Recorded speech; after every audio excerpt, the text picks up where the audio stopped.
এই যে আর একটা স্বপ্ন পূরণ হয়ে গেল আমার। আবারও একদিন ফুলে হাসবো আমি। যেটার ভয় ছিল সেটাই হলো। ফোনের চার্জ শেষ। তো আমি আর দেরি করব না, আমি আবার বেরিয়ে যাব। তো চলো এবার বেরোনো যাক, আবার আসবো এখানে। স্বপ্ন দেখো, পূরণ করো, এটাই পূরণ করার বয়স।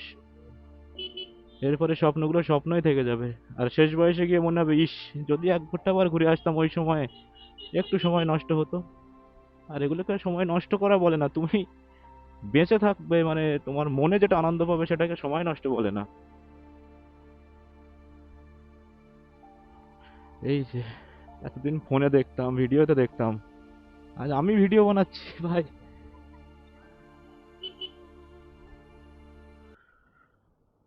তো মায়াপুর থেকে ফিরে এসে আবার হাইওয়েতে কানেক্ট করলাম।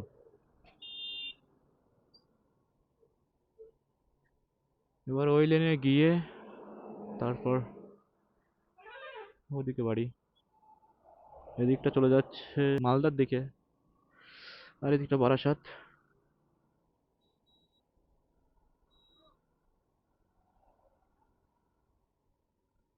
টার্নিং ওখান দিয়ে, ওই যে মায়াপুর লেফট রাইটে বেরিয়ে যাচ্ছে পিছন দিকে, আর ওখান দিয়ে এসে রাইট টার্ন নিয়ে বাড়ির রাস্তা ধরে নিলাম।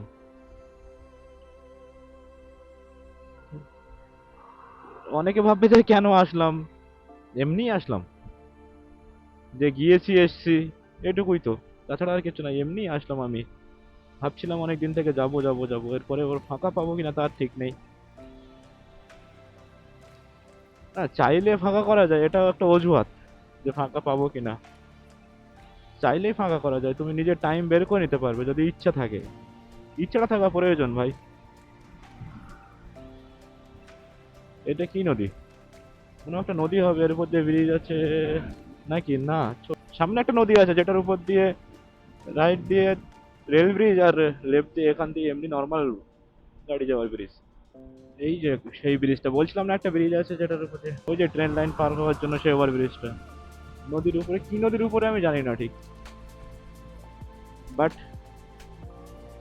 এই ব্রিজটা কৃষ্ণনগর স্টেশন পার করে এদিকে আসতে গেলে পড়ে, মানে মালদার দিকে আসতে গেলে এই ব্রিজটাই পার করতে হয় ট্রেনে। আমি এর আগে প্রচুরবার গিয়েছি, কিন্তু আমি মানে এই রাস্তা দিয়ে প্রথমবার যাচ্ছি তো, ওই লাইন দিয়ে অনেকবার গিয়েছি। তো আমি ঠিক মনেও করতে পারছি না ওটা কি অ্যাকচুয়ালি, মানে কি অ্যাকচুয়ালি না, এই ব্রিজটা কোথায়। কিন্তু যেটা মনে হলো সামনে লেখা কৃষ্ণনগর সামনে, তো নিশ্চয়ই কৃষ্ণনগর জংশনটাও সামনেই হবে। একদিনের একটা ছোট্ট রাইড, হ্যাঁ।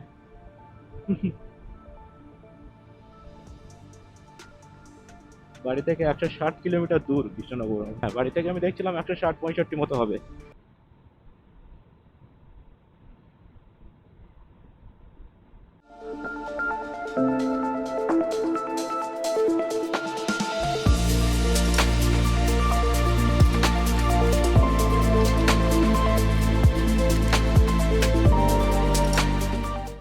এই যে এই সেই জায়গাটা। এরকম মিডিল লেন দিয়ে আমি রাত্রে যাচ্ছিলাম, তখন প্রায় 9টা 10টা বাজে। এখানটায় একটা খারাপ জায়গা আছে, এই যে এখানটায়, এখানটাতে আমার বাইক দম করে পড়েছিল, মানে সাউন্ড হয়েছিল।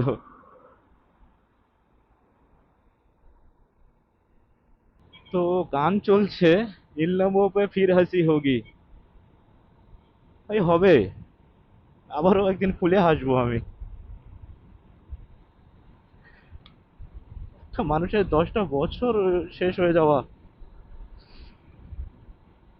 তো দুনিয়া ওলট পালট করে দিয়ে গেছে ভাই ওই মেয়েটা আমার।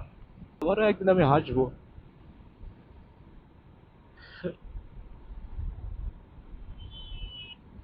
মনে করিয়ে দেয় এই গানগুলো, মনে করিয়ে দেয়। কোনো দোষ তো আমার ছিল না, শুধু দোষ বলতে এটাই যে আমি কোনো চাকরি পাইনি ভাই, সরকারি চাকরি পাইনি।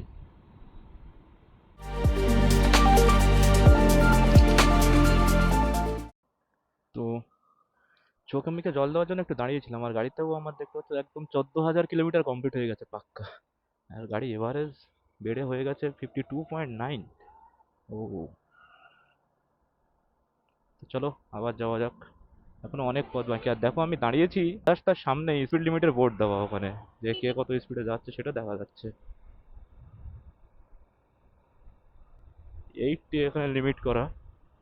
80-র উপরে গেলে প্রবলেম হবে, তো 47-এ বেরোচ্ছি। ঘুরতে বাজে 4:51। রাত হয়ে যাবে আমার বাড়ি ঢুকতে ঢুকতে। এখনো 3-4 ঘন্টা তো লাগবেই।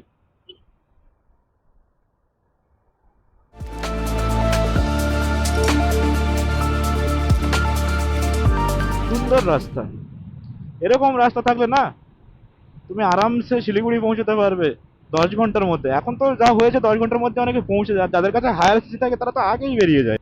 আমার 14-15 ঘন্টার উপরে লেগে গিয়েছিল, কারণ আমি ফার্স্ট টাইম যাচ্ছিলাম সেবার, আর ওটা আমার লাইফের ফার্স্ট রাইড। অতটা নিয়ম কানুনও জানতাম না, এখন কি করতে হয় না করতে হয়। প্রচুর কিছু শিখেছি ওই রাইডটাতে। মাঝে মাঝে ভাবতে অবাক লাগে যে এই রাস্তা দিয়ে ড্রিম ওয়াক এরা বাইক চালায় ভাই। ড্রিম ওয়াক হচ্ছে আমার ইন্সপিরেশন বলতে পারো। এত সুন্দর লাগে ওর ব্লগ দেখতে। দাদা এখন প্রাইম টাইগার 900 চালাচ্ছে। ভাই এইসব রাস্তা দিয়ে বড় বড় রাইডাররা যায়, সে রাস্তায় আমিও রাইড করছি। মানে একটা স্বপ্ন, এগুলোও একটা স্বপ্নের মতো যে ওখান দিয়ে ওরা গেছে, আমি এটা এতদিন ফোনে দেখতাম বা ব্লগে দেখতাম, সেগুলো এখন আমি নিজেও করছি।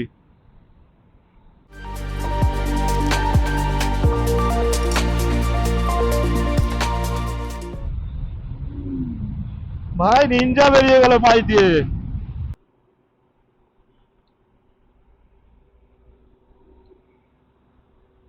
নিনজা বেরিয়ে গেল হুম করে। ওদেরকে আর ক্যামেরায় দেখা যায়? ওরা আসে আর বেরিয়ে যায় সাঁট করে, চোখের সামনে দিয়ে দেখাই যায় না ওদেরকে। রোডটা দেখো, কি সুন্দর দেখাচ্ছে, সাপের মতো। শিখতে হবে ভাই, ব্লগিং শিখতে হবে, নাহলে ঘুরতে পারবো না নিজের ইচ্ছা মতো। নিজের ইচ্ছা মতো ঘুরতে গেলে ব্লগিং শিখতে হবে। NH12 অনেক সুন্দর করে দিয়েছে, মানে এটুকু বোধহয় সুন্দর, কিন্তু ওদিকে আবার খারাপ আছে। কিছু দূর গিয়ে বহরমপুর ওদিকে পার করে কিছুটা খারাপ আছে, কিন্তু মালদা বাইপাসের পথ দিয়ে রাস্তা এত সুন্দর, কি বলবো।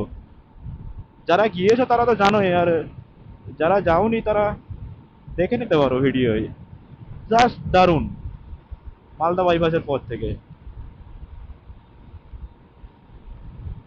বাহ, আমিও আসলে আমার সিগন্যাল খুলে গেল। এটাই তো চাই। কিন্তু NH12 একটা বাজে জিনিস আছে, বড্ড লোকজন পারাপার করে রাস্তা দিয়ে। তুমি আসছো দেখেও তারা দিব্যি হাতে হাত বেঁধে, পিছনে হাত বেঁধে রিল্যাক্সে বাবুর মতো এভাবে ক্রস করবে, মানে কোনো ভয় নেই ওদের। আরে ভাই তোর ভয় নেই, কিন্তু তোর জন্য তো আরেকজন পড়বে না। নিজের ক্ষতির কথা না ভাবিস, অন্যের ক্ষতির কথা ভাব, ভেবে পার হোস না এইভাবে, দেখে পারো। ও দারুণ লাগছে, একদম পুরো কমলা লেবুর মতো। হ্যাঁ, যে দেখাতে গেলাম সেই অমনি হয়ে গেল। একদম কমলা লেবুর মতো শান্ত। পুরো এক্সপেক্ট করে দেখা যাচ্ছে তাদের হাত দিয়ে। এখন অনেক কিলোমিটার পথ বাকি, যেতে হবে। আমার বাড়ি ফেরার জন্য লোকেশন বলার কোনো প্রয়োজন হয়নি, কারণ আমি জানি যে যেখানে রাস্তাটা সিঙ্গেল লেন হবে, মানে খারাপ রাস্তা শুরু হবে বারাসাত যাওয়ার পথে, তো তার একটুখানি 200-400 মিটার গিয়ে আমি লেফট টার্ন নিয়ে নেবো, তখন লোকেশন দেবো বাড়ির, যে এবার কোথায় যেতে হবে, কোন পথ দিয়ে যেতে হবে। Krishnanagar Barasat toll plaza. তো এই একটাই টোল প্লাজা পড়ে আমাদের কৃষ্ণনগর পর্যন্ত যেতে গেলে। আর একটাই তো পড়বে, আমি কি ভুলভাল বলছি সব। চলো এবার সামনে গিয়ে একটু, সামনে গিয়ে সিঙ্গেল লেন হয়ে যাবে, আর আমার ওখান দিয়ে লেফট টার্ন নিতে হবে। এসে গেছি প্রায়, কিন্তু এই ভিতরে ওই রাস্তাটা প্রচুর টাইম লাগে, প্রচুর টাইম লাগে, যা যা ভিড়। লোকাল রাস্তা তো, গ্রামের ভিতরে রাস্তা, বুঝতে হবে। ওটা যদি একটু ফাঁকা পেয়ে যায় না, তো তাড়াতাড়ি বাড়ি চলে যেতে পারবো। লাইট গুলো জ্বলছে অতটাও বোঝা যাচ্ছে না, খালি চোখেই বোঝা যাচ্ছে না, তো ক্যামেরায় আর কি বোঝা যাবে। বাট 19-এর লাইট একদম চক চক চক চক করে। ডবল লেন শেষ নাকি এখানেই? হ্যাঁ, ডবল লেন শেষ এখানেই। এবার সিঙ্গেল লেন, মানে আমিও এসে গেছি আমার লেফট টার্নের দিকে। এবার ম্যাপ খুলতে হবে বস। এবার ম্যাপ না খুললে হারিয়ে যাব। সোজা বারাসাত চলে যাব। আর আমি এই খারাপ রাস্তায়, ধুলো রাস্তায় যেতে চাই না। মেবি সামনে কোথাও দিয়ে একটা লেফট টার্ন ছিল, আমি দেখি এখানে সাইড করি বাইকটা। হ্যাঁ এই যে। এবারে ম্যাপ অন করতে হবে শিওর, কারণ এবার তো আমি চিনিও না। পথের মুখটা চিনে নিলাম, বাট পুরো রাস্তাটা চিনতে পারবো না। দেখাচ্ছে কত, 81 কিলোমিটার, আর টাইম দেখাচ্ছে 2 ঘন্টা 36 মিনিট, মানে 8টা 45 বাজবে আমার। বাবা, 8টা 45 মানে তো 9টা প্রায়। দেখি তার আগে যাওয়া যায় কিনা, কিন্তু রাস্তাটা চিনলে তাও একটু স্পিডে চালানো যায়, কিন্তু এই রাস্তাটা প্রচুর জায়গায় খারাপ। এই রাস্তাটা আমি চিনিও না, ফার্স্ট টাইম আসলাম এই রাস্তাটায়। আমার চিন্তা হচ্ছে চার্জ নেই, আমার ফোন যে কোনো মুহূর্তে অফ হয়ে যাবে। 31% চার্জ মাত্র। ফ্লাইট মোড করে দিলে কি কাজ করবে জিপিএস? দেখি ফ্লাইট মোড করে দিয়ে। বস, কাজ করছে। সিরিয়াসলি ফ্লাইট মোড করে দিয়েছি, তাও জিপিএস কাজ করছে। মানে ম্যাপটা চলছে আর কি। তাহলে ফ্লাইট মোডই থাক, বাট চার্জ ঝড়ের মতো কমছে। আমার 35 ছিল, এক্ষুনি 29 চলে এসছে। কি যে করবো বুঝতে পারছি না। চলো দেখা যাক, যা আছে সেটাই হবে। খুলে দিলাম। ম্যাপটাও ক্লিয়ার করে দিয়েছি যাতে চার্জটা বাঁচে, আমি যাতে অন্তত লাস্টে গিয়ে দেখতে পারি যে কোথায় আছি না আছে। যে কোনো একটা না একটা প্রবলেম থাকবেই। তো যেটার ভয় ছিল সেটাই হলো, ফোনের চার্জ শেষ। 2 hours later. এই যে কাকুটা চাউমিন ভাজছে, ওনার দোকান থেকে আমি ফোনটা চার্জ করালাম একটু, নিয়ে দেন আবার এই বেরোলাম। অনেক টাইম লাগে, 1 ঘন্টা প্রায় নষ্ট হয়ে গেল এখানে। নষ্ট ঠিক না, বিপদে পড়েছি, করতেই হবে। আর রাস্তায় বেরোলে প্রবলেম তো আর বলে কই আসে না, না। প্রচুর রাস্তা যেতে হবে। চার্জ তো দাদাটার কাছে ফাস্ট চার্জার ছিল না, নর্মাল চার্জারই ছিল। নর্মাল চার্জার দিয়ে তাও চার্জ দিয়ে দিল। আমি বললাম যে তার জন্য কিছু নিন আপনি, তা বললো না, আমি তোমাকে উপকার করতে পেরেছি এটাই অনেক। যে আমিও কোনোদিন না কোনোদিন উপকার করলাম, মানে আমিও কোনোদিন না কোনোদিন কারোর কাছে দিয়ে এরকম বিপদে পড়লে আমিও উপকার পাবো। ব্যবহার খুব ভালো। ছোট্ট একটা চাউমিনের দোকান, চাউমিন রোল বলো বা এমনি টুকিটাকি মুদিখানার জিনিসপত্রের দোকান। দেখি কতক্ষণে পৌঁছাই। আমাদের এখানে দোল মেলায় যেরকম বসে সেরকম। এটা মহাশিবরাত্রি মেলা। একটা মাইকে প্রচার দিচ্ছিল, তখন আমি ভাবলাম যে হবে, হয়তো পরবর্তীতে হবে, কিন্তু না, এখানে হচ্ছে, সেই জন্যই প্রচারটা দিচ্ছিল আর কি। এই মোড়টা এসে কনফিউজ হয়ে গেলাম, পিছন দিক দিয়ে আসলাম, এসে কনফিউজ হয়ে গেলাম। তারপরে দাদা যে মানে চার্জটুকু যেটুকু করে দিয়ে দিল সেটা দিয়ে ম্যাপটা দেখলাম, ম্যাপ দেখালো সোজা, তো তাই সোজা পথটাই নিয়ে নিলাম।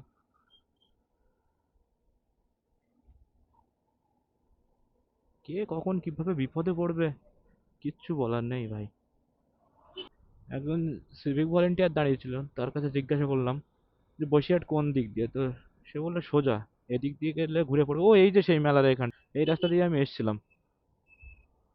এই যে যাওয়ার সময় দেখছিলাম এখানটা একটা মেলা হচ্ছে, সার্কাস ফার্কাস বলছিলাম আরো। ঠিক পথেই আছি, ঠিক পথেই আছি। এই এগুলো একটা একটা মজা, এগুলো একটা একটা এক্সপেরিয়েন্স।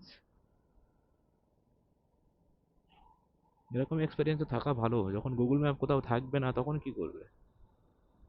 তখন তো এটাই করতে হবে, সবার কাছ থেকে শুনে শুনে শুনে শুনে। একটা বোর্ডের উপরে লেখা ছিল দেখলাম, বসিরহাট 37। ঠিক আছে, চলো। জ্যাম না পেলে হলো, প্রচুর জ্যাম রাস্তায়, প্রচুর জ্যাম, মানে সব একটু বাজার বাজার টাইপের জায়গা তো, এখানে ভীষণ জ্যাম। চলো যাওয়া যাক। বাড়ি থেকে আর মাত্র 59 কিলোমিটার দূরে আছি। 59 তো, হ্যাঁ 59। 59 কিলোমিটার দূরে আছি। কটা বাজে? 8টা 18। বসিরহাট এন্টার করলাম। আর বেশিক্ষণ লাগবে না আশা করি, পৌঁছে যাবো খুব শিগগিরই বাড়িতে। 8:18 9টার মধ্যে আশা করি বাড়ি পৌঁছে যেতে পারবো। এখন যদি জ্যাম না খেতে হয় তো পৌঁছে যাবোই। মনে হচ্ছে সংগ্রামপুর ব্রিজ।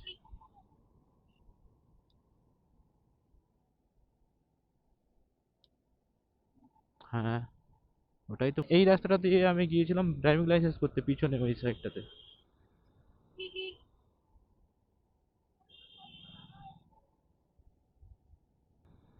কোর্টের পাড়ে দিয়ে ঢুকলাম। এবার এই রাস্তাটা গিয়ে সোজা আমতলায় মিশবে, তারপর ওখান দিয়ে সোজা। ও, হেভি টাইমে ক্যামেরাটা অন করেছি। কি পূজার জন্য করছে এটা? ওয়াও।